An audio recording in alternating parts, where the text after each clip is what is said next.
السلام عليكم ورحمة الله.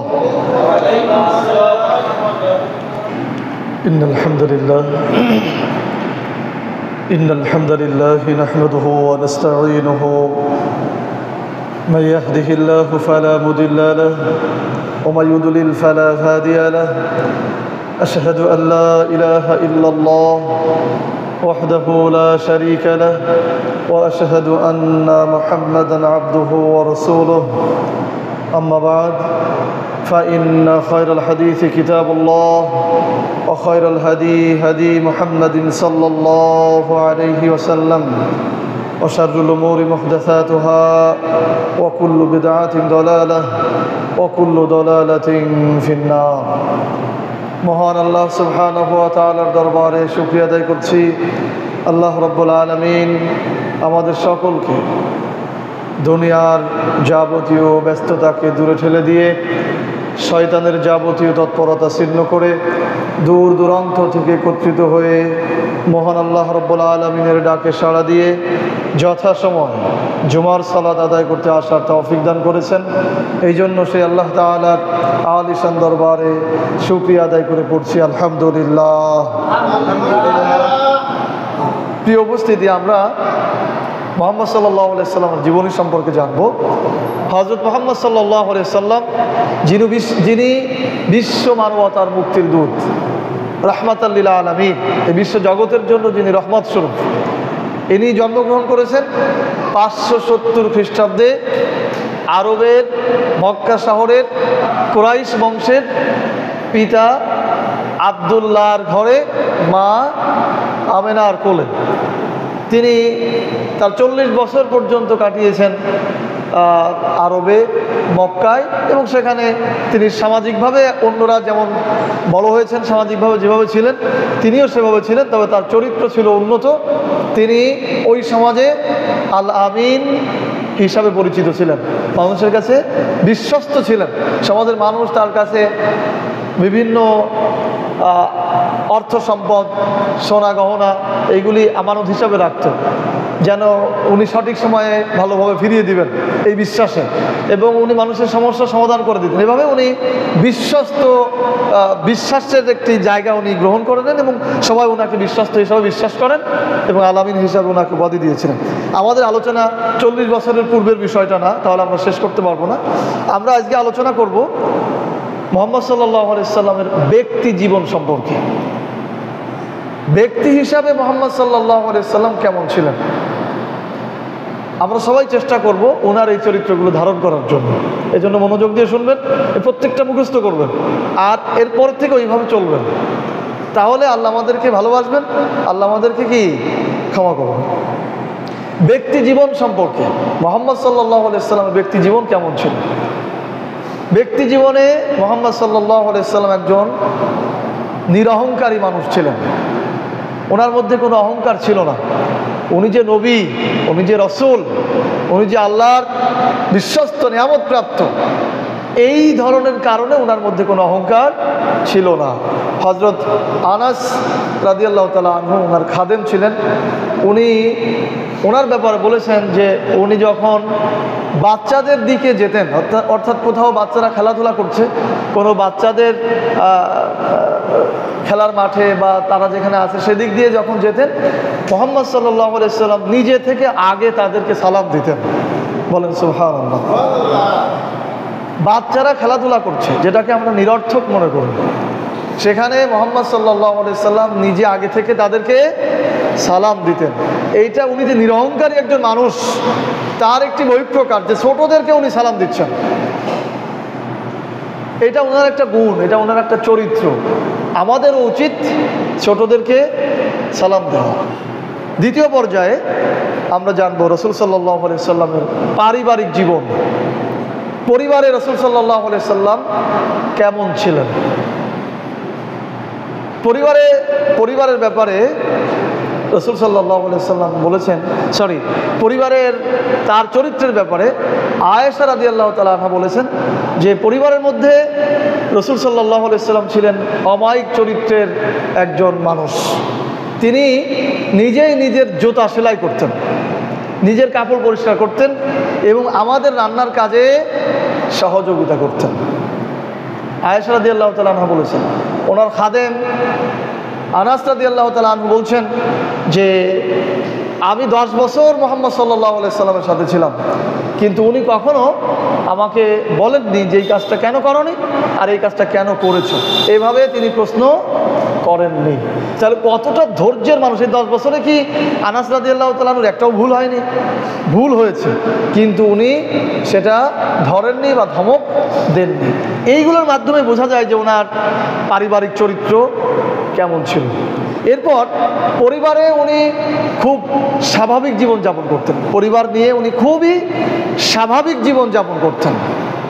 আয়েশা রাদিয়াল্লাহু তাআলা আনহা বলছেন যে রাসূল সাল্লাল্লাহু আলাইহি ওয়াসাল্লাম আমাকে বললেন, তুমি যদি আমার সান্নিধ্য চাও, রাসূল সাল্লাল্লাহু আলাইহি ওয়াসাল্লাম বলছেন আয়েশা রাদিয়াল্লাহু তাআলা আনহাকে, আয়েশা রাদিয়াল্লাহু তাআলা আনহা আবার এটা বর্ণনা করছেন ওনার মৃত্যুর পর, যে উনি আমাকে বলেছেন তুমি যদি আমার সান্নিধ্য চাও তাহলে তুমি সেভাবে জীবনযাপন করবে যেভাবে একজন মুসাফির তার সামান্য প্রয়োজন নিয়ে জীবনযাপন করে।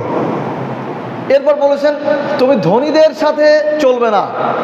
আয়েশা রাদিয়াল্লাহু তাআলা আনহাকে উপদেশ দিচ্ছেন মুহাম্মদ সাল্লাল্লাহু আলাইহি সাল্লাম যে তুমি যদি আমার সান্নিধ্য চাও, মৃত্যু পরবর্তী জীবনে আমাকে কাছে চাও, তাহলে তুমি ধনীদের সাথে থাকবে না, ধনীদের সাথে মিশে চলবে না, আর কাপড় না ছেঁড়া পর্যন্ত, কাপড়ের তালি না দেওয়া পর্যন্ত এটাকে পুরাতন মনে করবা না। আপনি চিন্তা করেন, বিশ্ব মানবতার মুক্তির দূত রাহমাতুল লিল আলামিন বিশ্ব নবী মুহাম্মদ সাল্লাল্লাহু আলাইহি সাল্লাম তার স্ত্রীকে বলছেন তুমি যদি আমার সান্নিধ্য চাও, হাসরের মাঠে আমার সাথে থাকতে চাও, তাহলে একজন মুসাফির যেভাবে সামান্য পাথেয় নিয়ে জীবন পরিচালনা করে তুমি ততটুকু নিয়ে জীবন পরিচালিত করবা, আর ধনীদের সংস্রবে থাকবা না, ধনীদের সাথে মিশে চলবা না, আর নিজের কাপড় তালি না দেওয়া পর্যন্ত সেটাকে পুরাতন মনে করবা না, যদি তুমি আমার সান্নিধ্য চাও। তাহলে কত সহজে জীবনযাপন করেছেন। আর আমাদের অবস্থাটা কি?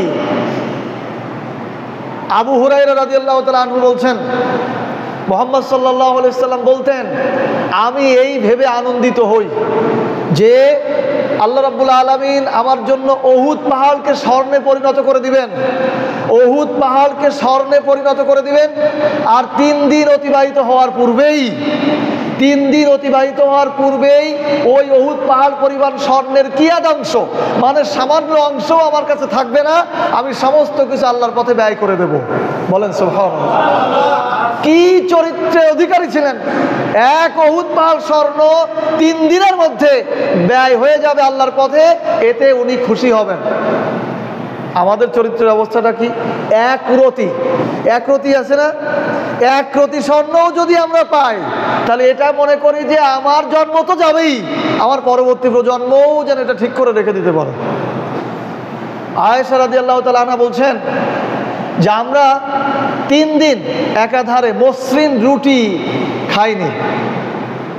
তোমার রাসূলের জীবনে আমরা 3 দিন একাধারে মসৃণ রুটি, মানে খুব ভালো মানের রুটি একাধারে 3 দিন পর্যন্ত খেতে পারিনি। আয়েশা রাদিয়াল্লাহু তাআলা আনহা বলছেন তোমাদের রাসূল কোনদিন টেবিলে বসে খাবার গ্রহণ করেননি, টেবিলে বসে কোনোদিন খাবার গ্রহণ করেননি, মানে খুব ভালো মানের খাবার কখনো খেতে পারেননি। আয়েশা রাদিয়াল্লাহু তাআলা আনহা বলছেন কেন জানো, কেন খাননি? তিনি অন্যকে নিজের উপরে প্রাধান্য দিতেন, তিনি অন্যকে নিজের উপরে প্রাধান্য দিতেন, নিজের যা খাবার দাবার হাদিয়া তওবা যা আসতো তা অন্যদেরকে দিয়ে দিতেন। বলেন সুবহানাল্লাহ। আছে আমাদের সাথে মিল আছে? আয়েশা রাদিয়াল্লাহু তাআলা আনহা বলছেন রাসূল সাল্লাল্লাহু আলাইহি ওয়াসাল্লাম যখন ইন্তেকাল করলেন তখন আমার ঘরের তাকে পশু পাখি খাবে এরকম কোনো কিছু ছিল না, সামান্য জবের কিছু আটা ছিল, এটা দিয়ে আমি কিছুদিন রুটি তৈরি করে খেতে থাকলাম। এরপরে আমি আবার সেটা ওজন করে দেখলাম, ওজন করার পরে সেটা দ্রুতই শেষ হয়ে গেল। এখান থেকে একটা আমল আছে, বিশেষ করে আমি এই আমলটা করে থাকি, আমি কখনো টাকা গুনি না, যদিও আমাদের কাছে বেশি টাকা পয়সা থাকে না, টাকা গুনি না এই কারণে যে ওই যে আয়েশা রাদিয়াল্লাহু তাআলা আনহা ওইটাই বোঝাতে চেয়েছেন যে আমি যদি ওই আটা মেপে না দেখতাম তাহলে হয়তো আল্লাহর বরকতে আরও বেশি দিন খেতে পারতাম। যখনই ওজন করে দেখেছি তখন ওটা দ্রুত কি হয়ে গেছে, শেষ হয়ে গেছে। তো আয়েশা রাদিয়াল্লাহু তাআলা আনহা বলছেন যে আমার ঘরে মৃত্যুর সময়, আল্লাহ রসুলের মৃত্যুর সময় কিছুই ছিল না। আমাদের অবস্থা কি? আমরা সম্পত্তি বৃদ্ধি করছি কেন? আমার জীবন তো চলবেই, আমার সন্তান তার সন্তানের জন্য চলে, এই জন্য অন্যের জমি ফাঁকি দেওয়া, ভাইয়ের জমি বেশি নেওয়া, বাবার কাছ থেকে বেশি লিখে নেওয়া, এইরকম চেষ্টায় আমরা লিপ্ত, ঠিক কিনা বলেন? কেন? আমি তো খাবই, আমার সন্তানও খাবে, তার সন্তানও খাবে। অথচ রসুল সাল্লাল্লাহু আলাইহি সাল্লাম চলে গেছেন, তার স্ত্রী কি খাবে এই চিন্তাও করেন। তাহলে তার চরিত্র আর আমাদের চরিত্রের মধ্যে কি আকাশ আর পাতাল ডিফারেন্স হয়ে যাচ্ছে না? এইটা হচ্ছে তার পারিবারিক জীবন। রসুল সাল্লাল্লাহু আলাইহি সাল্লামের পারিবারিক জীবনে এত সাদাসিধা ছিল যে উনার খুব ছোট ঘর ছিল, খুবই ছোট ঘরে উনি জীবনযাপন করতেন। আয়েশা রাদিয়াল্লাহু তাআলা আনহা বর্ণনা করেছেন যে রসুল সাল্লাল্লাহু আলাইহি সাল্লাম যখন তাহাজ্জুদ সালাত আদায় করতেন, আমি ওই ঘরে আড়াআড়ি শুয়ে থাকতাম। উনি যখন, হাদিসটা বোঝার চেষ্টা করেন, উনি যখন সেজদা দিতেন তখন আমার পায়ে টুক্কা দিতেন, টুক্কা দিলে আমি পা গুছায় নিয়ে আসতাম। এরপরে উনি সেজদা দিতেন, সেজদা সেরে যখন উনি আবার উঠে দাঁড়াতেন তখন আমি আবার পা লম্বা করে দিতাম। এই হাদিস দিয়ে বোঝানো হচ্ছে এইটা যে রসুল সাল্লাল্লাহু আলাইহি সাল্লামের ঘর কত ছোট ছিল, কত সাধারণ অবস্থা ছিল যে একজন লোক শুয়ে আছে, তিনি ওনাকে না সরানো পর্যন্ত সেজদা দিতে পারছেন না। তাহলে রসুল সাল্লাল্লাহু আলাইহি সাল্লাম কি বড় বিল্ডিং করতে পারতেন না? আমরা তো মনে করি যে এখনই শুধু বিল্ডিং আছে, তখনও বিল্ডিং ছিল। জানেন ওসমান রাদিয়াল্লাহু তাআলা আনহুর কি ছিল? বিল্ডিং ছিল না তখন? তার মানে সে আমলেও কি বিল্ডিং ছিল? তো মুহাম্মদ সাল্লাল্লাহু আলাইহি সাল্লাম বিল্ডিং দিতে পারতেন না? যে হাদিয়া তওবা তার কাছে আসতো, তিনি যে বিশ্ব নবী ছিলেন, আল্লাহ রাব্বুল আলামিনেরটা পরে ধরলাম, মানুষেই যা দিত তাতে উনি বিল্ডিং করতে পারতেন কিনা? আচ্ছা, উনি কেন করতে পারেননি? উনি করতে পারেননি, ওনার অধিকাংশ সময়, ওনার জীবনের অধিকাংশ সময় উনি দিনের পথে ব্যয় করেছেন, মানুষের কল্যাণে ব্যয় করেছেন, মানুষের চিন্তায় ব্যয় করেছেন। ওনার অধিকাংশ সময় দাওয়াতের কাজে কাটিয়েছেন, নিজেকে নিয়ে ভাবা, পরিবারকে নিয়ে ভাবার সময় ওনার ছিল না। ওমর রাদিয়াল্লাহু তাআলা আনহু ওনার জীবনের একটি ঘটনা বর্ণনা করেছেন। রাসূল সাল্লাল্লাহু আলাইহি ওয়াসাল্লাম একদিন শুয়ে আছেন, এই ঘরের মধ্যে শুয়ে আছেন চাটার উপরে, চাটায় বা খেজুর গাছের আঁশ দিয়ে তৈরি এক ধরনের দড়ির বিছানা। ওমর রাদিয়াল্লাহু তাআলা ঘরে ঢোকা মাত্রই রাসূল সাল্লাল্লাহু আলাইহি ওয়াসাল্লাম উঠে দাঁড়িয়েছেন। উঠে দাঁড়ানোর পরে ওমর রাদিয়াল্লাহু তাআলা বর্ণনা করছেন এভাবে যে আমি দেখলাম তার পিঠে ওই যে সুবরা দিয়ে তৈরি দড়ি অথবা চাটাই, এটার দাগ বসে গেছে। তখন আমার চোখে পানি এসে গেল। বিশ্ব নবী মুহাম্মদ সাল্লাল্লাহু আলাইহি ওয়াসাল্লাম, যার জন্য আল্লাহ সুবহানাহু ওয়া তাআলা উহুদ পাহাড়কে স্বর্ণে পরিণত করে দিতে চেয়েছিলেন, তিনি শুয়ে আছেন এইরকম চাটার উপরে, খেজুরের ছোবলার উপরে, যে পিঠে তার দাগ বসে গেছে। এইটা দেখে আমার চোখে পানি চলে আসলো। মুহাম্মদ সাল্লাল্লাহু আলাইহি ওয়াসাল্লাম আমাকে প্রশ্ন করলেন, ওমর তুমি কাঁদছো কেন? তখন উনি বলছেন যে আমি বললাম যে বিশ্ব নবী, তখন আমি বললাম কাইসার আর কিসরার বাদশা যারা, তৎকালীন রোম পারস্যের সম্রাট যারা, তারা মখমলের গদিতে ঘুমায়, আর বিশ্বনবী সরওয়ারে আলম, যিনি উভয় জাহানের বাদশা নেতা, তিনি ঘুমিয়ে আছেন এই সামান্য ছোবলার উপরে, চাটার উপরে দাগ বসে গেছে, এই জন্য আমি কাঁদছি। মুহাম্মদ সাল্লাল্লাহু আলাইহি ওয়াসাল্লাম তখন বলেছিলেন, শুনে রাখো, কাইসার আর কিসরার বাদশারা মখমলের গদিতে ঘুমায়, ওদের জন্য হচ্ছে দুনিয়া আর আমাদের জন্য হচ্ছে আখিরাত। আখিরাতে আমরা ভালো থাকবো, এই জন্য দুনিয়াতে আমরা কষ্ট করছি। এইটা ছিল তাদের চিন্তা চেতনা। এবার আমরা জানবো মুহাম্মদ সাল্লাল্লাহু আলাইহি সাল্লামের ইবাদত কেন্দ্রিক জীবন। আলোচনার বিষয় হচ্ছে মুহাম্মদ সাল্লাল্লাহু আলাইহি সাল্লামের জীবন চরিত্র। 3 নম্বর, মুহাম্মদ সাল্লাল্লাহু আলাইহি সাল্লামের ইবাদত কেন্দ্রিক জীবন। উনি কিভাবে ইবাদত করতেন? আয়েশা রাদিয়াল্লাহু তাআলা আনহা বলেছেন, রাসূল সাল্লাল্লাহু আলাইহি সাল্লাম যখন সালাত আদায় করতেন তখন উনি এত দীর্ঘ সময় দাঁড়িয়ে থাকতেন যে ওনার পা ফুলে যেত। এত দীর্ঘ সময় দাঁড়িয়ে থাকতেন যে ওনার পা ফুলে যেত। অন্য হাদিসে বর্ণনা করেছেন, উনি যখন সেজদা দিতেন, এত দীর্ঘ সময়ে সেজদা দিতেন, আমি মনে করতাম যে উনি কি ইন্তেকাল করলেন কিনা। এই জন্য আমি মাঝে মাঝে পায়ে চিমটি কাটতাম, যে বুঝতে চাইতাম যে উনি বেঁচে আছে কিনা। বলেন সুবহানাল্লাহ। কত ধীর স্থিরতার সাথে সালাত আদায় করতেন। আর আমাদের সালাত কি অবস্থা? যত তাড়াতাড়ি আদায় করা যায় ততই ভালো, ঠিক না ভাই? ঠিক বলেন। প্রিয় উপস্থিতি, সালাতের ব্যাপারে আপনাদেরকে অনেক আলোচনা শোনাইছে যে আমরা কেন ব্যস্ত হব সালাতের সময়। আল্লাহ রাসূল বলেছেন, ইদা আকামা ফি সালাতিহি ফাইদা ইউনাজি রাব্বাহু, যখন তোমাদের কেউ যখন সালাতে দাঁড়ায় তখন সে যেন আল্লাহর সাথে কি করে? কথা বলেন। সে আল্লাহর সাথে কি বলে? কথা বলে। তো আমার সামনে আল্লাহ দাঁড়ানো, আমি আল্লাহর সাথে কথা বলছি, সেখানে কেন আমি তাড়াহুড়া করব? কেন আমি ব্যস্ততা দেখাবো? কেন আমার মনোযোগ অন্যদিকে থাকবে? আমরা যখন আলহামদুলিল্লাহি রাব্বিল আলামিন বলি তখন আল্লাহ কি বলেন? হামিদানি আবদি। আমরা বলি সমস্ত প্রশংসা আল্লাহর, আর আল্লাহ বলেন আমার বান্দা আমার প্রশংসা করেছে। উভয়ের সাথে কি হয়? কথোপকথন হয়। আমরা যখন বলি আর রহমানির রহিম তখন আল্লাহ বলেন আসনা আলাইয়া আবদি, আমার বান্দা আমার গুণকীর্তন করেছে। এভাবে প্রত্যেকটা আয়াতের জবাব আল্লাহ তাআলা দেন। তাহলে আমার মনোযোগ যদি আল্লাহর দিকে না থাকে, সালাতের দিকে না থাকে, তাহলে আল্লাহ তাআলার এই জবাব দিবেন? এই যে আমরা কথা বলি, আমরা কিন্তু কারো না কারো চোখের দিকে তাকায় কথা বলি। মনোযোগ না থাকলে কথা বলা যায় না। তো আল্লাহ তাআলা তো আমাদের সাথে কথা বলবেন, তো মনোযোগ না থাকলে ওনার কি ঠেকা পড়েছে আমাদের সাথে কথা বলবেন? ক্বাদ আফলাহাল মুমিনুন আল্লাযীনা হুম ফি সালাতিহিম খাশিউন, সফলতা অর্জন করেছে মুমিনেরা যারা তাদের সালাতে বিনয়ী, নম্র, খুশু। এই খুশুর ব্যাখ্যা করতে যে তাফসীরকারকেরা বলেছেন যে খুশু হচ্ছে পৃথিবীর সমস্ত কিছুকে পেছনে ঠেলে দিয়ে আমি আল্লাহর সামনে দাঁড়ায় আছি, শুধু এই একনিষ্ঠভাবে এই চিন্তায় দাঁড়িয়ে থাকা, এটাই হচ্ছে খুশু। মানে আমি আল্লাহর সামনে দাঁড়ানো, পেছনে আমার কিছু নাই। এইভাবে আমাদের কি সালাত হওয়া উচিত। রাসূল সাল্লাল্লাহু আলাইহি ওয়াসাল্লামের ব্যাপারে বলা হয়েছে, উনি যখন ইন্তেকাল করবেন তার মাত্র 4 দিন আগে উনি খুব অসুস্থ ছিলেন। এই অসুস্থ অবস্থায়ও উনি মসজিদের জামাতে সালাত আদায় করতে এসেছেন। নিজে হেঁটে আসতে পারেননি, সাহাবীদের কাঁধে ভর করে এসেছেন। সিরাত গ্রন্থে লেখা হয়েছে ওনার পা দুইটা মাটিতে ঘষতে আসতেছিলেন। এমন অবস্থায় উনি জামাতে হাজির হয়েছেন। সালাতকে কত বেশি গুরুত্ব দিয়েছেন, জামাতকে কত বেশি গুরুত্ব দিয়েছেন। আমরা কি করি? একটু কষ্ট হলেই আর মসজিদে আসে না। তাহলে আমরা রাসূলের চরিত্র তো ধারণ করতে পারলাম না। উনি কঠিন অবস্থায় হেঁটে আসতে পারছেন না, পা টেনে টেনে মসজিদে আসছেন, আর আমরা মসজিদে এমনিতেই আসি না। তাহলে চরিত্র কি এক হলো? এভাবেই উনি ওনার ইবাদত জিন্দেগি পার করেছেন।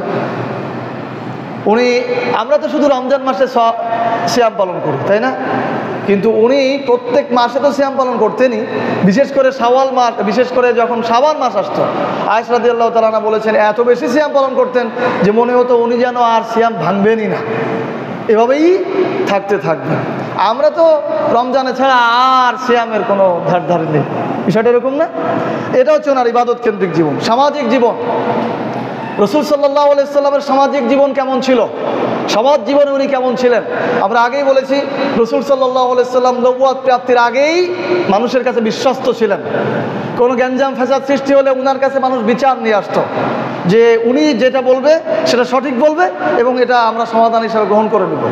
আর নবুয়ত প্রাপ্তির পরেও একই অবস্থা ছিল। কোনো একদিন ভোরের ঘটনা সাহাবায়ে কেরামগণ বর্ণনা করেছেন যে আমরা দূরে এক জায়গায় শোরগোল শুনলাম, চিৎকার চেঁচামেচি শুনলাম, মনে হলো কোথাও গ্যাঞ্জাম হচ্ছে। আমরা মসজিদ থেকে দৌড় দিলাম যে ওদিকে যেয়ে আমরা গ্যাঞ্জামটা সমাধান করব। আমরা কিছু দূর আগাতেই দেখলাম মুহাম্মদ সাল্লাল্লাহু আলাইহি ওয়াসাল্লাম ওদিক থেকে আসছেন। আমরা তাকে প্রশ্ন করলাম আপনি কোথায় গিয়েছিলেন? বললেন ওইখানে গ্যাঞ্জাম হচ্ছিল, আমি সেটা সমাধান করে দিয়ে আসলাম। বলেন সুবহানাল্লাহ। বুঝতে পেরেছেন? সাহাবারা যাওয়ার আগেই মুহাম্মদ সাল্লাল্লাহু আলাইহি ওয়াসাল্লাম, আমার মতো সলিমুদ্দি আর কলিমুদ্দি না, বিশ্বনবী মুহাম্মদ যিনি ভদ্রতার প্রতীক ছিলেন, তিনি যে সেই সমস্যা সমাধান করে এসেছেন। আর আমরা কি করি? ওদিকে গ্যাঞ্জাম হচ্ছে, আমি সরে থাকি। বিশেষ করে আমরা যারা ইমাম হুজুররা আছি অধিকাংশ এরকম। ওই যে একটা কথা আছে না, বলে হিন্দু মানুষ বুড়ির মধ্যে যাবো কেন, এরকম একটা কথা আছে না বাংলাদেশে। আমরা হুজুররাও এরকম হয়ে গেছি যে হুজুর মানুষ বুড়ির মধ্যে যাবো কেন, হুজুর মানুষ এই ঝামেলা বাধায় দরকার আছে। অথচ হুজুরদেরই সমস্যার সমাধান করার কথা ছিল। একজন মুত্তাকি মানুষ, একজন আলেম মানুষ যখন কোনো সমস্যার সমাধান করবে, সেখানে সমস্যার সমাধানটা কি ভালো হবে। আর আপনি যখন এই বাতিলদেরকে নিয়ে সমাধান করবেন, ওরা বলবে ওর নামে মামলা করে দে, ওরা বলবে এই কর, 20,000 টাকা দিয়ে সমাধান করে দেবো, ঝামেলা আরো বাড়াই দেবে। ঠিক না ঠিক বলেন? এই সুযোগটা তারা পেয়েছে কেন? আপনি ওখানে যাননি সেজন্য। অথচ সামাজিক সমস্যার সমাধান করা রসুলের সুন্নাহ। কুবা নামক একটি জায়গাতে 2 গোত্রের মধ্যে দ্বন্দ্ব হচ্ছিল।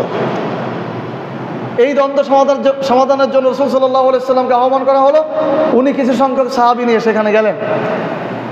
সম্ভবত এশার সালাতে রুখতে হতে পারে বা অন্য যে কোনো সালাতের সময়।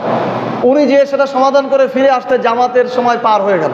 ইতিমধ্যে আবু বকর রাদিয়াল্লাহু তাআলা আনহুর ইমামতিতে সালাত শুরু হয়ে গেল। তখন উনি ফিরে আসলেন।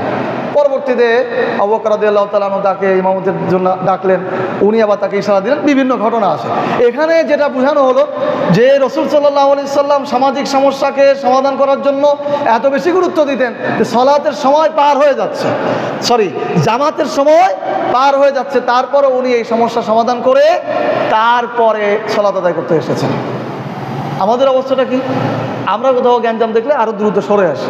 এটা কি রসুলের চরিত্রের সাথে হলো? তাহলে রসুলের চরিত্র ধারণ করতে হলে যেখানে সমস্যা আছে আপনাকে সেখানে সমাধানের জন্য কি আগায় যেতে হবে। কি আমরা পারবো ইনশাআল্লাহ? বুঝে শুনে ইনশাআল্লাহ করেন। সামনের দিন কিন্তু ধরবানি যে এই গ্যাঞ্জাম কে কে মিটাইছেন। না ধরবো না, নামাজে ধরবো না, অন্য সময় ধরবো, ভয় পাওয়ার কারণ নেই। প্রিয় উপস্থিতি, দাওয়াতি জীবন আলোচনার বিষয় মুহাম্মদ সাল্লাল্লাহু আলাইহি সাল্লামের জীবন চরিত্র। এবার আমরা জানবো দাওয়াতি জীবন সম্পর্কে। রাসূল সাল্লাল্লাহু আলাইহি সাল্লামের 40 বছর বয়স যখন, তখন উনি নবুয়ত প্রাপ্ত হয়েছেন। নবুয়ত প্রাপ্তির পরে উনি 23 বছর বেঁচে ছিলেন। এই 23 বছরের মধ্যে 21 বছর উনি শুধু দ্বীনের দাওয়াত দিয়েছেন। কত বছর? 21 বছর শুধু দ্বীনের দাওয়াত দিয়েছেন। দ্বীন কিভাবে প্রতিষ্ঠিত করা যায়, দ্বীন কিভাবে বাস্তবায়ন করা যায়। আল্লাহ তাকে যে দায়িত্ব দিয়েছিলেন তাওহীদ প্রচারের, তাগুতের পরিচয় তুলে ধরার, ন্যায় ইনসাফ প্রতিষ্ঠা করার, এইটার জন্য তিনি মানুষকে বোঝানোর জন্য দাওয়াত দিয়েছেন এবং যত কাজ করা দরকার এই 21 বছরে তিনি করেছেন। তার দাওয়াতি জীবন সম্পর্কে আল্লাহ সুবহানাহু ওয়া তাআলা বলেছেন, তোমার দিনে দিবা ভাগে অনেক কর্মব্যস্ততা, এই সময় নিবিড়ভাবে আমাকে ডাকার মতো সুযোগ নেই, এই জন্য তুমি তাহাজ্জুদ সালাত আদায় করো। দিনের দাওয়াত এত বেশি দিয়েছেন, আল্লাহ তাআলা তাকে বলেছেন, হে মুহাম্মদ, তুমি তো নিজেকে ধ্বংস করে ফেললে, তুমি তো আত্মবিনাশী হয়ে গেলে, লাআল্লাকা বাখিউন, মানে তুমি তো চেষ্টা করতে করতে এমন পর্যায়ে চলে যাচ্ছ নিজেকেই ধ্বংস করে দিচ্ছ। আল্লাহ রাব্বুল আলামিন বলেছেন তার চেষ্টাটা এত বেশি ছিল। আর এই যে দাওয়াতের যে জীবন, এই দাওয়াতের জীবন কিন্তু সুখময় জীবন ছিল না। আমরা এখন যেমন দাওয়াত দিতে গেলে টাকা পাই, খাবার পাই, সম্মান পাই, বাড়ি পর্যন্ত পৌঁছে দিয়ে যায়, যদিও আমাদের ব্যাপারটা একটু ভিন্ন, কারণ আমরা তো রসুলের দাওয়াতের মতোই দাওয়াত দেওয়ার চেষ্টা করি, এই জন্য আমাদের ভাগ্যে অত কিছু জোটে না, তাই তো। তো রসুল সাল্লাল্লাহু আলাইহি সাল্লামের দাওয়াতি জীবন এত সহজ জীবন ছিল না। উনি দাওয়াত দিতে যে নানাবিধ কষ্টের শিকার হয়েছেন। 3 বছর পর্যন্ত উনি বন্দী ছিলেন, অবরুদ্ধ ছিলেন। সাহাবায়ে কেরামগণ বলেছেন খাবারের কষ্ট এত বেশি ছিল যে আমরা গাছের ছাল বাকল পাতা খেতাম, আমাদের মল বকরির মলের মতো হয়ে গিয়েছিল। খাবারের কি যন্ত্রণা ছিল। আয়েশা রাদিয়াল্লাহু তাআলা আনহা বলেছেন, রাসূল সাল্লাল্লাহু আলাইহি সাল্লাম আপনার কি দাওয়াতের জীবনে উহুদের কষ্টের থেকে কোনো কঠিন দিন এসেছিল? রাসূল সাল্লাল্লাহু আলাইহি সাল্লাম বলেছিলেন, হ্যাঁ, আমি তায়েফের ময়দানে যেদিন দাওয়াত দিতে গিয়েছিলাম সেদিন আমার যে কঠিন পরিস্থিতি সৃষ্টি হয়েছিল এটা উহুদের ময়দান থেকেও বেশি কঠিন ছিল। আয়েশা রাদিয়াল্লাহু তাআলা আনহা রাসূল সাল্লাল্লাহু আলাইহি সাল্লামের শরীর দেখে প্রশ্ন করেছিলেন, আল্লাহ রাসূল, আপনার কি কখনো বসন্ত হয়েছিল? আপনার গায়ে যে দাগ দেখা যায়, আপনার কি কখনো বসন্ত হয়েছিল? রাসূল সাল্লাল্লাহু আলাইহি সাল্লাম বলেছেন যে না, আমার কখনো বসন্ত ওঠে নাই। আমার পিঠে, আমার হাঁটুর নিচে যে দাগগুলি তুমি দেখতে পাচ্ছ, আমি তায়েফের ময়দানে যখন তাওহীদের দাওয়াত নিয়ে গিয়েছিলাম সেখানে নেতৃস্থানীয়রা আমাকে আমার দাওয়াত গ্রহণ করে নাই, আবার আমাকে আঘাত করে নাই, কিন্তু তাদের যে তরুণ ছিল, তাদের যে ছাত্র তরুণ বয়সের যারা ছিল তাদেরকে উস্কানি দিয়েছিল, তাদেরকে লেলিয়ে দিয়েছিল যে মুহাম্মদ যে পথ দিয়ে যাবে সেই পথে তাকে পাথর মেরে রক্তাক্ত করে দাও। আজকে আমার গায়ে যে বসন্তের দাগের মতো দাগ দেখতে পাচ্ছ, আমার পায়ে যে দাগগুলি দেখতে পাচ্ছ, এটা সেই দিনের পাথরের সেই আঘাতের চিহ্ন। রাসূল সাল্লাল্লাহু আলাইহি সাল্লামের পা সেদিন রক্তে ভিজে জুতা আটকে গিয়েছিল, তিনি একটি আঙ্গুর গাছের নিচে বেহুশ হওয়ার মতো অবস্থায় পড়ে গিয়েছিলেন। এটা ছিল তার দাওয়াতের জীবন। কি কঠিন পরিস্থিতি পার করে এসেছেন। আমরা তো দাওয়াত তো দেই না, আর যদি সামান্য মনে করি যে এই পথে গেলে দাওয়াত এইরকম দিলে একটু বিপদ হতে পারে, তো সেদিকে আর নেই। আমরা যা বিগত 5 তারিখ পর্যন্ত, এই 2024 সালের 5ই আগস্ট পর্যন্ত আমরা হাড়ে হাড়ে উপলব্ধি করেছি, যখনই আমরা তাদেরকে দাওয়াত দেওয়ার জন্য আহ্বান করেছি, নানাভাবে বাইন মাসের মতো তেলসে যাওয়ার চেষ্টা করেছি। যাক, আমার এই ধরনের কথা বলা নিষেধ, আমি বলবও না। তো রাসূল সাল্লাল্লাহু আলাইহি সাল্লাম তার দাওয়াতি জীবনে এভাবেই কষ্ট সহ্য করে দিন প্রচার করেছেন, তাওহীদ প্রতিষ্ঠিত করেছেন। এটাই ছিল তার দাওয়াতি জীবন। প্রিয় উপস্থিতি, এবার আমরা জানবো মুহাম্মদ সাল্লাল্লাহু আলাইহি সাল্লামের যোদ্ধা জীবন। মুহাম্মদ সাল্লাল্লাহু আলাইহি সাল্লামের যোদ্ধা জীবন। আমাদের অনেকের ধারণা যে মুহাম্মদ সাল্লাল্লাহু আলাইহি সাল্লাম একজন ভালো মানুষ ছিলেন, উনি মানুষকে শুধুই আদর করতেন, শুধুই ভালোবাসতেন। যদি কেউ অন্যায় করে তবুও তাকে বলতেন, বাবা তুমি ভালো হয়ে যাও, ঠিক হয়ে যাও। এইরকমই চিন্তা ছিল আমাদের অধিকাংশের চিন্তা। আর একটা বিষয় তো খুব পরিচিত আছে, কোন হাদিস গ্রন্থে আছে সেটা আমারও জানা নেই, যে রাসূল সাল্লাল্লাহু আলাইহি সাল্লামকে একজন চড় দিয়েছিল, এইরকম করে বালাই দিয়েছে আর একটা চড় দাও। এটা আমারও জানা নেই, এইটাই আমরা শুনেছি। মানে তার চরিত্র এত ভালো, এইটাই আমাদের জানা। কিন্তু রাসূল সাল্লাল্লাহু আলাইহি সাল্লাম যে অন্যায়ের বিরুদ্ধে ইসপাত ছিলেন, জালিমের বিরুদ্ধে, জুলুমের বিরুদ্ধে প্রতিবাদী ছিলেন, প্রতিরোধী ছিলেন, এইরকম ইতিহাস, এইরকম হাদিসগুলো কিন্তু আমাদের মধ্যে জানা নেই। আমরা শুধু ওইটুকু পর্যন্তই জেনেছি। অথচ রাসূল সাল্লাল্লাহু আলাইহি সাল্লাম কখনো অন্যায়কারীকে ছেড়ে দেননি, কখনো জালিমকে ছাড় দেননি, কখনো জুলুমকে ছাড় দেননি। রাসূল সাল্লাল্লাহু আলাইহি সাল্লাম শুধুমাত্র দাওয়াত দিয়েছেন তাই না, রাসূল সাল্লাল্লাহু আলাইহি সাল্লাম দাওয়াতের পাশাপাশি জিহাদ করেছেন, যুদ্ধ করেছেন। এইরকম একজন অমায়িক মানুষ, মমতাময়ী মানুষ, তার জীবনে তিনি 27টি যুদ্ধের নেতৃত্ব দিয়েছেন। কয়টি যুদ্ধের নেতৃত্ব দিয়েছেন? 27টি যুদ্ধের নেতৃত্ব দিয়েছেন। যুদ্ধে কি আদর করা হয়? এই নেতৃত্ব কেন দিয়েছিলেন? আল্লাহর জমিনে যেন আল্লাহর দ্বীন প্রতিষ্ঠিত হয়। বদর যুদ্ধে রক্তপাত হয়নি, হয়েছে কিনা? উহুদ যুদ্ধে হয়নি, খন্দক যুদ্ধে হয়নি, বিশেষ করে বদর, উহুদ, মুতার প্রান্তর, এই সমস্ত কেন্দ্রে হয়নি। এই যুদ্ধগুলো রাসূল সাল্লাল্লাহু আলাইহি সাল্লাম নেতৃত্ব দিয়েছেন নিজেই, এবং এই যুদ্ধে তিনি সশরীরে হাজির ছিলেন। বদর, উহুদ, খন্দক, হুনাইন, এই সমস্ত যুদ্ধে রাসূল সাল্লাল্লাহু আলাইহি সাল্লাম নিজে ছিলেন। বদরের যুদ্ধে রাসূল সাল্লাল্লাহু আলাইহি সাল্লাম আল্লাহর কাছে হাত তুলে দোয়া করেছেন। বদরের যুদ্ধে রাসূল সাল্লাল্লাহু আলাইহি সাল্লাম আল্লাহর কাছে হাত তুলে দোয়া করেছেন, আল্লাহকে বলেছেন, আল্লাহ রাব্বুল আলামিন আজকে এই পৃথিবীতে, সারা পৃথিবীর মধ্যে যতগুলি তাওহীদপন্থী লোক আছে সবাই বদরের প্রান্তে হাজির। যদি আপনি মনে করেন এর পরবর্তীতে আপনার তাওহীদ প্রচার বন্ধ হয়ে যাবে, তাহলে আজকে আমাদের পরাজিত করে দিন। আর যদি আপনি মনে করেন আজকের পরবর্তী দিন থেকেও আপনার তাওহীদ প্রচার হবে, তাহলে আমাদের বিজয় দান করুন। এইভাবে তিনি এমনভাবে দোয়া করছিলেন, তার বগলের শুভ্রতা বের হয়ে গেছিল হাত উঁচু করে, আর গায়ে যে চাদর ছিল সে চাদরও নিচে পড়ে যাচ্ছিল। এমন সময় আবু বকর রাদিয়াল্লাহু তাআলা আনহু এসে তার চাদর উঠিয়েছিলেন এবং বলেছিলেন যে আল্লাহ তো আপনার দোয়া কবুল করেছেন। এই যে বদরের প্রান্তরে তিনি নিজে ছিলেন, উহুদ যুদ্ধে তিনি নিজে আঘাতপ্রাপ্ত হয়েছেন, উহুদ যুদ্ধে আঘাতপ্রাপ্ত হয়ে উনি নিজে পড়ে গিয়েছিলেন, সাহাবীরা তার সেবা শুশ্রূষা করেছেন। উহুদ যুদ্ধে 12 জন সাহাবী তাকে ঘিরে রেখেছিল যেন তাকে হত্যা করে না ফেলে। এরকম কঠিন পরিস্থিতি ওনার উপর দিয়ে গেছে। উনি বীর সেনাপতি ছিলেন। আজকে তো আমরা দেখি যে যারা বিশেষ করে, সব জায়গায় না, সবাই না, এরকম কোনো কঠিন পরিস্থিতি হলে নেতারা আগেই হারায় যায়। অথচ রাসূল সাল্লাল্লাহু আলাইহি সাল্লাম নেতৃত্ব দিয়েছেন কঠিন পরিস্থিতিতে। হুনাইনের যুদ্ধে যখন সৈন্যরা ছত্রভঙ্গ হয়ে গেছে, সেখানে সবাই মনোবল ভেঙে ফেলেছে, তখন মুহাম্মদ সাল্লাল্লাহু আলাইহি সাল্লাম তার গাধার পিঠে উঠে উনি শত্রু সৈন্যের দিকে ওনার গাধাকে হাঁকিয়ে নিয়ে যাচ্ছেন, আর জোরে জোরে বলছেন, আনা ইবনে আব্দুল মুত্তালিব আনান নবী লা কাযিব, আনা ইবনে আব্দুল মুত্তালিব আনান নবী লা কাযিব, আমি আব্দুল মুত্তালিবের পৌত্র মুহাম্মদ সাল্লাল্লাহু আলাইহি সাল্লাম, আমি সত্য নবী, আমি মিথ্যা নবী নই। সুতরাং তোমরা আমার পেছন পেছনে আসো, শত্রু সৈন্যকে আমরা পরাজিত করব। এই নেতৃত্ব দিয়ে আবার সৈন্যদের মনোবল ফিরায় যুদ্ধে মুসলিমদের বিজয় ছিনিয়ে এনেছেন। এটি হচ্ছে মুহাম্মদ সাল্লাল্লাহু আলাইহি সাল্লামের জীবন। তবে একটি বিষয় লক্ষণীয়, সেটি হচ্ছে মুহাম্মদ সাল্লাল্লাহু আলাইহি সাল্লাম যে যুদ্ধের নেতৃত্ব দিয়েছেন সেই যুদ্ধগুলোতে নিরীহ মানুষদেরকে হত্যা করেননি।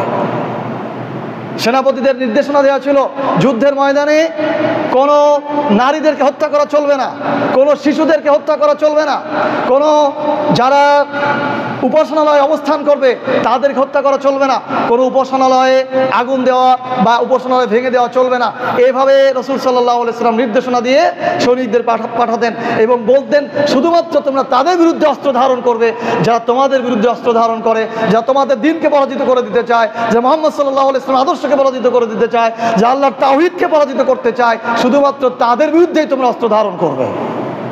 এভাবেই মুহাম্মদ সাল্লাল্লাহু আলাইহি সাল্লাম তার যুদ্ধ জীবনে নেতৃত্ব দিয়েছেন, 27টি যুদ্ধের নেতৃত্ব দিয়েছেন। শুধুমাত্র আমরা যারা বলি ইসলামে জিহাদ নেই, ইসলামে কিতাল নেই, জিহাদের কথা বললেই সে জঙ্গি, জিহাদের কথা বললেই সে উগ্রবাদী, বা ইসলাম প্রতিষ্ঠার জন্য জিহাদের প্রয়োজন নেই। আর একটা বুকার স্বর্গের কথা যে জিহাদ কিতাল এটি হচ্ছে খলিফার অধীনে হবে, নেতার রাষ্ট্রপ্রধানের অধীনে হবে। আপনাদের কাছে কি মনে হয় বাংলাদেশে যে রাষ্ট্রপ্রধানরা ইতিপূর্বে ছিল, ভবিষ্যতে কারা আসবে জানি না, এই সমস্ত রাষ্ট্রপ্রধান কোনোদিন বলবে যে ইসলাম প্রতিষ্ঠার জন্য চলো আমরা বিপ্লব ঘটাই? বলবে এরকম মনে হয়? তো যারা বলে যে এই এই দায়িত্বশীলের এই রাষ্ট্রপ্রধানের অধীনে জিহাদ করতে হবে, এদিন কোনোদিনই আসবে না। এটা কাদের জন্য প্রযোজ্য? যখন খেলাফত প্রতিষ্ঠিত হবে, ইসলামী আইন বিধান প্রতিষ্ঠিত হবে, তখন যদি অন্য কোনো দেশে আক্রমণ করতে হয় তখন ওই খেলাফার নেতৃত্বে তার আদেশ মোতাবেক কাজ করতে হবে। কিন্তু যেখানে ইসলামিক শাসন প্রতিষ্ঠিত নেই, যেখানে অধিকাংশ মুসলিম, সেখানে মুসলিমদের যিনি নেতা হবেন, যিনি ইসলামী খেলাফত প্রতিষ্ঠিত করতে চাইবেন, তিনিই ওই জায়গার নেতা হবেন এবং তার বলিষ্ঠ নেতৃত্বেই যুদ্ধ সংগ্রাম বিপ্লব জিহাদ যা কিছু প্রয়োজন সেটা তার নেতৃত্বেই বাস্তবায়িত হবে। কিন্তু রাষ্ট্রপ্রধান, এই গণতান্ত্রিক বা সমাজতান্ত্রিক রাষ্ট্রপ্রধানের নেতৃত্বে কোনোদিন ইসলামী জিহাদ হবে? তারা কি চাইবে ইসলামী শাসন প্রতিষ্ঠিত হোক? এবং তারা তারও বিরোধিতা করবে। সুতরাং জিহাদের কথা বললেই যারা বলে যে এটা উগ্রবাদ, এটা জঙ্গিবাদ বা ইসলামে জিহাদ নেই, এটা মূলত ইসলামী শাসন যেন প্রতিষ্ঠিত হতে না পারে তারই একটা প্রোপাগান্ডা, তারই একটা ধোঁয়াশাপূর্ণ অবস্থায় আগামী প্রজন্মকে রেখে দেওয়া। আমরা জিহাদ মানে এটা বলি না যে যাকে পাও তাকে মেরে ফেলো, যাকে পাও তাকে কেটে ফেলো, কখনোই নয়।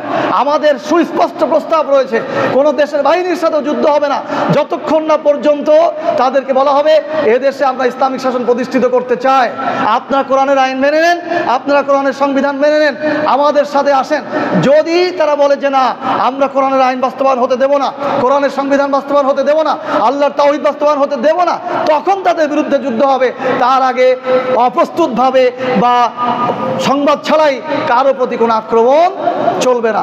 এটি আমাদের যারা আলেম রয়েছেন, যারা মুফতি রয়েছেন, তাদের স্পষ্ট ফতোয়া। সুতরাং এগুলিকে সংমিশ্রণ করে একটা উদরপিণ্ডি বুদর ঘাড়ে দেওয়ার কোনো সুযোগ নেই। এভাবেই ইসলাম প্রতিষ্ঠিত হবে।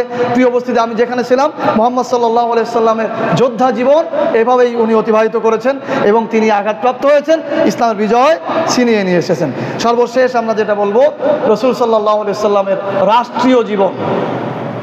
আলোচনার বিষয় হচ্ছে মুহাম্মদ সাল্লাল্লাহু আলাইহি সাল্লামের জীবন চরিত্র। এখন আমরা বলবো রাসূল সাল্লাল্লাহু আলাইহি সাল্লামের রাষ্ট্রীয় জীবন। আমরা মনে করি যে রাসূল সাল্লাল্লাহু আলাইহি সাল্লাম শুধু তাসবিহ পড়তেন। আমি সেদিন এক মসজিদে আলোচনা করতে গেছি, মিম্বারের উপরে মনে হয় 10টা-12টা তাসবিহ।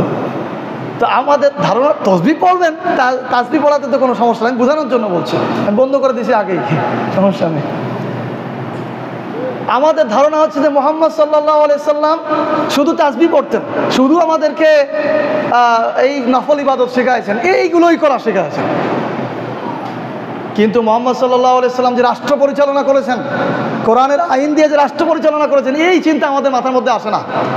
অথচ এই যে বলছিলাম 21 বছর নবুয়ত প্রাপ্তির পর 21 বছর দাওয়াত দিয়ে জিহাদ করে যুদ্ধ করে যে ইসলামিক শাসন প্রতিষ্ঠিত করেছিলেন, কোরআনের আইন প্রতিষ্ঠিত করেছিলেন, সেই শাসনের শাসক ছিলেন মুহাম্মদুর রাসূলুল্লাহ সাল্লাল্লাহু আলাইহি সাল্লাম।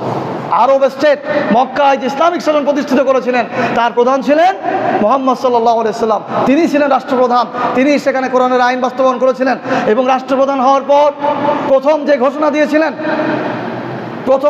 দিয়েছিলেন মক্কায় যখন ভাষণ দিচ্ছিলেন তখন সমগ্র লোক যখন একত্রিত হলো তখন উনি বলেছিলেন, তোমরা আমাকে 21 বছর ধরে কষ্ট দিয়েছো, আমার পরিবারকে তোমরা দেশ ছাড়া করেছো, আমার চাচা হামজা রাদিয়াল্লাহু তাআলা আনহুকে হত্যা করে তোমরা তার কলিজা চিবিয়েছো, আমাকে দুঃখ দিয়েছো, আমাকে রক্তাক্ত করেছো, আজকে তোমরা আমার কাছ থেকে কী রূপ ব্যবহার চাও? তখন উপস্থিত জনতা বলেছিল, ইউসুফ আলাইহিস সালাম তার ভাইয়ের সাথে যে ব্যবহার করেছিল আমরাও আজকে আপনার কাছ থেকে সেই ব্যবহার চাই। মুহাম্মদ সাল্লাল্লাহু আলাইহি সাল্লাম তখন বলেছিলেন, লা তাসরিবা আল-ইয়াওম, লা তাসরিবা আল-ইয়াওম, আজ তোমাদের বিরুদ্ধে আমার কোনো অভিযোগ নেই, তোমাদেরকে ক্ষমা করে দেওয়া হলো। রসুল সাল্লাল্লাহু আলাইহি সাল্লাম এই সাধারণ ক্ষমা ঘোষণা করে দিয়েছিলেন। এর সাথে একটি বিষয় বলার প্রয়োজন, আজকে বাংলাদেশের যে প্রেক্ষাপট, বাংলাদেশে যারা তৌহিদবাদী আলেম ছিলেন, যারা তৌহিদবাদী কর্মী ছিলেন, অধিকাংশই এমন কেউ নেই যে বিগত শাসন আমলে নিপীড়ন নির্যাতনের শিকার হয়নি। যারা ব্যাপকভাবে নিপীড়িত হয়েছে, নির্যাতিত হয়েছে, কারাগারে থেকেছে, আয়নাঘরে থেকেছে, রিমান্ডে গিয়েছে, স্ত্রী সন্তানের কাছ থেকে দূরে থেকেছে বছরের পর বছর। এরপর যদি শুধু বলা হতো প্রতিশোধ গ্রহণ করার জন্য, তাহলে বাংলাদেশের প্রায় ঘরে ঘরে হত্যাকাণ্ড সৃষ্টি হতো, রক্তপাত হতো, আগুন জ্বলতো, যদি আমাদেরকে শুধু নির্দেশনা দেওয়া হতো প্রতিশোধ গ্রহণ করার জন্য। কিন্তু আজকে যারা এই ধরনের নেতৃত্বে রয়েছেন, তারা মুহাম্মদ সাল্লাল্লাহু আলাইহি সাল্লামের সেই আদর্শ গ্রহণ করে 21 বছর ধরে যারা নির্যাতন করেছিল তাদেরকেও রাসূল সাল্লাল্লাহু আলাইহি সাল্লাম ক্ষমা ঘোষণা করে দিয়েছিলেন। সেই আদর্শ অনুসরণ করেই বাংলাদেশ আজকে একটি শান্তিপূর্ণ অবস্থায় রয়েছে। প্রিয় উপস্থিত, তবে একটি কথা, রাসূল সাল্লাল্লাহু আলাইহি সাল্লাম সেদিন কিন্তু কয়েকজন লোকের নাম ধরে বলেছিলেন, কয়েকজন লোকের নাম ধরে বলেছিলেন, এরা যদি কাবার গিলাফ ধরে থাকে, বাইতুল্লাহ যেখানে হত্যাকাণ্ড ঘটানো নিষিদ্ধ ছিল, আল্লাহ তাআলা নিষেধ করেছিলেন, তাদের তো সেখানেও কাবার গিলাফ ধরে যদি ঝুলে থাকে, সেখানে পেলেও তাদেরকে হত্যা করা হবে। এরকম কিছু মুনাফিক, এরকম কিছু গাদ্দার, এরকম কিছু রসুলের শত্রু তখনও ছিল। এরকমদেরকে কিন্তু সাধারণ কোনো ক্ষমা ঘোষণা করা হয়নি এবং ভবিষ্যতেও হবে না। প্রিয় উপস্থিত, রাষ্ট্রীয় জীবনের কথা বলছিলাম। রাষ্ট্রীয় জীবনে উনি যখন রাষ্ট্রপ্রধান হলেন তখন উনি ঘোষণা দিলেন, এই রাষ্ট্রের এতিম যারা, তাদের দায়িত্ব আমার। এই রাষ্ট্রের বিধবা যারা, তারা রাষ্ট্রের দায়িত্বে যদি তারা স্বামী গ্রহণ করতে চায়, গ্রহণ করতে পারে। সমাজের সামাজিক বৈষম্য দূর করার জন্য উনি ঘোষণা দিলেন, আজ থেকে সুদী প্রথা বাতিল ঘোষণা করা হলো। বিগত দিনে রক্তপান, এগুলি বাতিল করা হলো। সামনের থেকে কোরআনের আইন অনুযায়ী রাষ্ট্র পরিচালিত হবে। এভাবে ঘোষণা করে উনি একটি বৈষম্যহীন একটি সামাজিক ব্যবস্থা, রাষ্ট্রীয় ব্যবস্থা বাস্তবায়ন করলেন। তার এই রাষ্ট্রীয় জীবনের ন্যায় বিচার, ন্যায় ইনসাফ প্রতিষ্ঠার একটি উদাহরণ রয়েছে।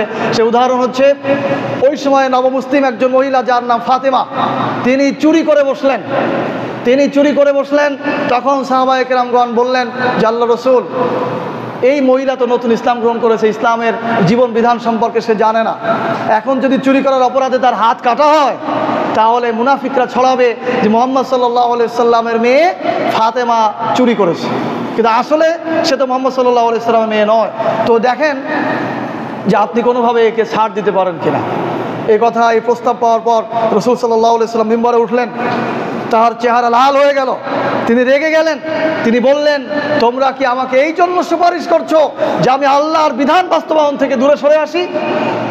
তিনি বললেন, তোমরা শুনে রাখো, আজকে এই ফাতেমা না হয়ে মুহাম্মদ সাল্লাল্লাহু আলাইহি সাল্লামের মেয়ে ফাতেমাও যদি চুরি করতো, তাহলে আমি আল্লাহর বিধান বাস্তবায়নের জন্য এক মুহূর্তের জন্য পিছু পা হতাম না। এভাবেই তিনি রাষ্ট্রের ন্যায় বিচার, ন্যায় ইনসাফ প্রতিষ্ঠিত করেছেন। প্রিয় উপস্থিতি, এরকম একটি রাষ্ট্র উপস্থাপন করে জনগণকে উপহার দিয়ে তিনি একজন সফল রাষ্ট্রনায়ক হিসাবে ঘোষিত হয়ে এই যে রবিউল আউয়াল মাস 632 খ্রিস্টাব্দের রবিউল আউয়াল মাসে মুহাম্মদ সাল্লাল্লাহু আলাইহি সাল্লাম ইন্তেকাল করেন।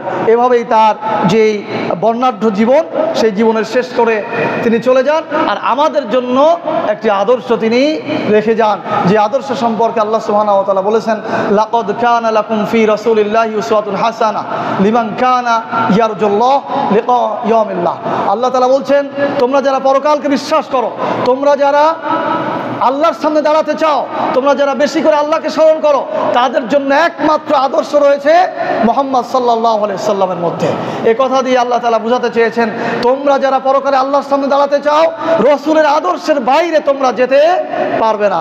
আমি তরুণদেরকে উদ্দেশ্য করে বলতে চাই, আমাদের যুবকদেরকে বলতে চাই, সারা পৃথিবীর তরুণ, সারা পৃথিবীর যুবক, বিশেষ করে ভারতবর্ষের মুসলিম যুবকদেরকে বলতে চাই, আজকে আমরা যারা সেকুলার শিক্ষা ব্যবস্থায় পড়ে Karl Marx, Lenin, Abraham Lincoln এদের আদর্শ নিয়ে রাষ্ট্র পরিচালনা করছি, এদের আদর্শ নিয়ে রাজনীতি করছি, আমি তাদেরকে বলতে চাই, আমাদেরকে মনে রাখতে হবে, আমরা যদি রসুলের আদর্শ ছাড়া এই কার্ল মার্কস, লেনিন, মাও সেতুং এদের আদর্শ নিয়ে রাজনীতি করি, এদের আদর্শ প্রতিষ্ঠার চেষ্টা করি, তাহলে আল্লাহ রাব্বুল আলামিন আমাদেরকে মুহাম্মদ সাল্লাল্লাহু আলাইহি সাল্লামের শাফাআত থেকে দূরে রাখবেন। কারণ রসুলের আদর্শ বাদ দিয়ে আমরা অন্যদের আদর্শ বাস্তবায়ন করার চেষ্টা করছি। এই জন্য আমি তরুণদেরকে আহ্বান জানাবো, তোমরা আসো, আমরা রসুলের আদর্শ বাস্তবায়ন করি, রসুলের আদর্শ যাতে প্রতিষ্ঠিত হয়, রসুলের আইন যেন প্রতিষ্ঠিত হয়, সেই রাজনীতি করি, সেই ধরনের সংগ্রাম করি, যেন পৃথিবীতে আবারও মুহাম্মদ সাল্লাল্লাহু আলাইহি সাল্লাম আদর্শে আদর্শিত রাষ্ট্র প্রতিষ্ঠিত হয়। আল্লাহ সুবহানাহু ওয়া তাআলা আমাদের সকলকে রসুলের আদর্শ বাস্তবায়ন করার, তার আদর্শের রাজনীতি, তার আদর্শের জিহাদ করার তৌফিক দান করুন, আমিন। সুবহানাকাল্লাহুম্মা ওয়া বিহামদিক, আশহাদু আল্লা ইলাহা ইল্লা আনতা, আস্তাগফিরুকা ওয়া আতুবু ইলাইক।